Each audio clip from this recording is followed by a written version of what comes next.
YCP అధినేత మాజీ ముఖ్యమంత్రి వైఎస్ జగన్మోహన్ రెడ్డి మనస్తత్వం ఎలా ఉంటుందో ప్రత్యేకంగా చెప్పక్కర్లేదు.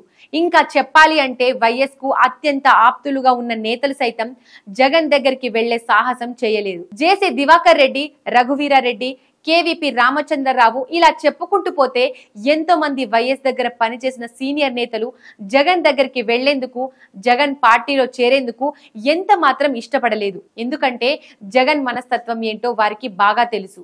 అందుకే జగన్ పార్టీ పెట్టినా, జగన్ ముఖ్యమంత్రి అయినా కూడా వాళ్ళు మాత్రం జగన్ కు దూరంగా ఉంటూ వచ్చారు. ఇప్పుడు పార్టీ ఓడిపోయాక జగన్ గురించి మరిన్ని భయంకర నిజాలు తెలియడంతో వైసీపీ నేతలు ఏడుపు రాక నవ్వలేక ఉంటుందన్నారు. వైసీపీలోకి వెళ్లి జగన్ తో 10 ఏళ్లకు పైగా ట్రావెల్ చేసి ఆ పార్టీ నుండి ఎమ్మెల్యేలు, మంత్రులు అయిన వారిలో కూడా చాలా మందికి జగన్ ఎలాంటోడో బాగా తెలుసు. కానీ నోరెత్తలేని పరిస్థితి. కొందరు మాత్రం కష్టంగా ఉన్న జగన్ కు భజన చేయక తప్పని పరిస్థితి. అయితే పార్టీ ఘోర ఓటమి తర్వాత జగన్ ఎలాంటి వాడు, జగన్ మనస్తత్వం ఏంటో వైసీపీ నేతలకు ఇప్పుడిప్పుడే బాగా తెలిసి వస్తుందట. జగన్ వ్యవహార శైలిపై ఆ పార్టీలో తీవ్ర అసంతృప్తి వ్యక్తమవుతోంది.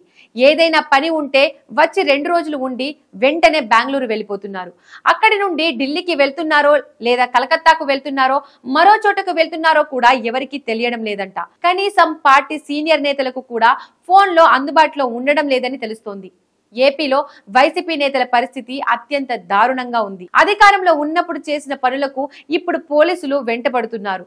పార్టీ అధికారంలో ఉన్నప్పుడు ఒక్కో నేత తాము జగన్ రెడ్డి మొప్పు పొందేందుకు చేసిన ఓవర్ యాక్షన్ ఫలితాలు ఇప్పుడు అనుభవిస్తున్నారు. ఎందుకైనా మంచిదని దుబాయ్ పారిపోదాం అనుకున్నా విజయవాడకు చెందిన దేవినేని అవినాష్ ను ఫ్లైట్ ఎక్కనీయకుండా ఎయిర్పోర్ట్ లోనే అడ్డుకున్నారు. ఇక మంత్రి పదవి కోసం తన అనుచరులతో కలిసి చంద్రబాబుపై దాడి చేసేందుకు వెళ్లిన జోగి రమేష్ కు జగన్ మంత్రి పదవి ఇచ్చారు. ఆ మంత్రి పదవిని అడ్డం పెట్టుకుని రమేష్ ఇష్టం వచ్చినట్లు రెచ్చిపోయారు. ఇప్పుడు జోగి రమేష్ తన కొడుకును చేజేతులా జైలుకు పంపుకొని కింద మీద పడుతున్నారు.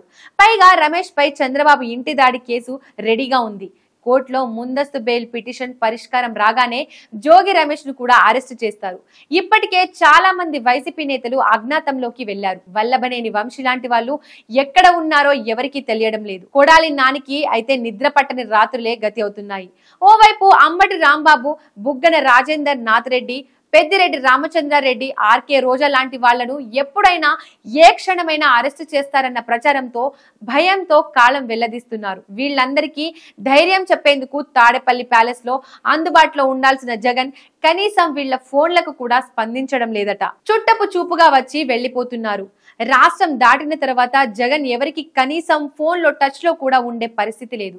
నిజానికి అవినీతి కేసుల్లో ఉన్న జగన్ మెప్పు కోసం తాము చేసిన తప్పుడు పనుల వల్లే ఇప్పుడు ఎక్కువ మంది వైసీపీ నేతలు ఇబ్బందులు పడుతున్నారు. తన కోసం అంత చేసిన వారికి కనీస ధైర్యం చెప్పేందుకు కూడా జగన్ ముందుకు రాకపోవడంతో వాళ్ళు కక్కలేక మింగలేక జగన్ నిజమైన మనస్తత్వం ఏంటో తెలుసుకొని లోపల ఏడుస్తున్న పరిస్థితి.